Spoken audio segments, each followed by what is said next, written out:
Kita pada terus Quran. Tapi menghafal nggak hari-harinya? Hafal. Ya.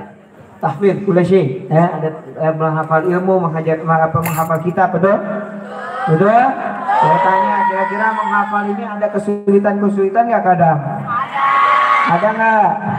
Ada yang kadang hafalannya susah masuk, betul? Ada yang kadang hafalannya ini agak berat, betul?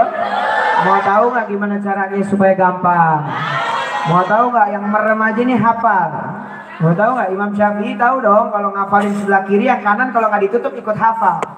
Saking cepetnya dalam menghafal. Mau tahu nggak caranya gimana biar gampang menghafal? Mau tahu caranya seperti ini? Kita ceritakan sedikit. Dulu ada ulama besar, dia punya muridnya tiap hari minta pulang sama gurunya. Kenapa? Tiap hari menghafal tidak pernah bisa masuk. Sampai mondok kurang lebih 8 tahun ngafal nggak pernah masuk. Di tahun ke-8 dia bilang sama gurunya, Pak Ustadz, saya ini mau pulang aja, saya nggak kuat. Saya udah ngafal apa aja saya hafal nggak pernah masuk. Nggak pernah bisa masuk dalam pikiran saya. Ustadznya ketawa. Apa yang terjadi? Ustadznya bilang, kamu kan sudah mondok 8 tahun, sudah belajar 8 tahun. Nggak ada yang hafal Ustaz. Nggak tahu kenapa berat buat menghafal. Akhirnya ternyata selama 8 tahun ini santri tidak pulang. Ya, dan ternyata orang tuanya mengirimkan surat yang dikumpulin sama ustadznya, disimpan sama ustadznya selama 8 tahun, nggak pernah dikasih ke ini anak biar tidak mengganggu pelajarannya. Disimpan sama ustadz. Akhirnya begitu ini santri mau pulang, diambilin suratnya sama ini ustadz, dikasih semua suratnya selama 8 tahun. Dikasih sama ustadznya dan ustadznya bilang, buka ini surat titipan dari orang tua kamu, baca dulu sebelum kamu pulang. Dibuka ini surat, dibaca satu-satu. Apa yang terjadi? Ada kabar bahwasanya orang tuanya sudah meninggal dunia. Ada kabar di mana orang tuanya dapat rezeki. Alhamdulillah ibu dapat rezeki. Ada kabar ternyata orang tuanya baru berangkat haji. Ada kabar ternyata kakaknya sudah menikah. Terus kabar itu semua ada di dalam surat selama 8 tahun.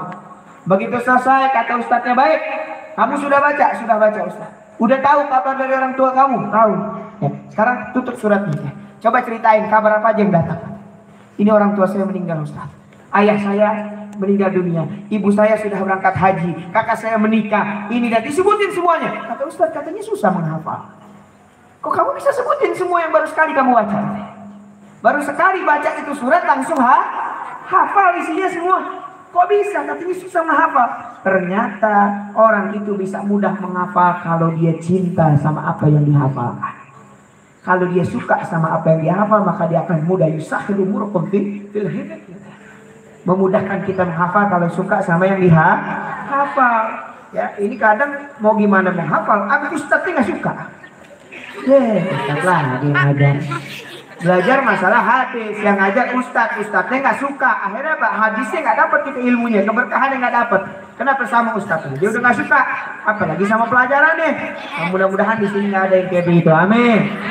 Mudah-mudahan sama ustadznya, sama ustazahnya cinta, ya, sehingga apapun yang diberikan keilmuannya semuanya dapat hafal jadi gampang. Kenapa? Karena kita memudahkan itu semua dengan cara mencintai, mendapatkan pelajaran, betul? Ya, di sini hafalannya banyak, insya Allah diberikan keberkahan dalam menghafal. Ya, karena dulu Habib waktu awal mondok juga sama, menghafal itu susah. Ya, apalagi kalau di Hadramut itu penghafalannya banyak. Kita setoran itu satu hari minimal 5 pelajaran yang harus disetor. Ya, Al-Quran 1 sofa, Tauhid 1 sofa, ya, hadis minimal 20 setiap hari. Ya, itu kita harus setor tiap hari kepada guru-guru kita, mugharrar namanya. Ada yang diwajibkan mugharrar. Ya, dan kitab itu kita dalam waktu setahun itu kurang lebih 10 kitab harus khatam dalam waktu setahun. Ya, makanya 4 tahun itu dikejar target harus selesai. Ya, target kita seperti itu. Makanya di sini dikasih kesempatan menghafal, gunakan sebaik mungkin. Supaya kita cinta dulu sama pengajaran. Dan yang lebih utama, jangan pernah belajar itu dalam untuk tujuan pribadi saja. Saya ngapal hadis biar apa? Biar nilai saya bagus. Ini namanya tujuan pribadi. Walaupun kepentingannya buat diri kita, jadikan belajar kita untuk kepentingan orang lain, betul? Kenapa saya menghafal hadis? Supaya kalau saya keluar dari pesantren ini, saya bisa sampaikan kepada umatnya Rasulullah tentang hadis-hadisnya Rasulullah. Kenapa saya hafal Quran? Supaya kalau saya keluar dari sini, saya bisa dibanggakan oleh orang tua saya jadi imam di masjid-masjid di rumah saya. Kenapa saya menghafal kitab-kitab yang ada? Supaya kalau orang tanya hukum fikih,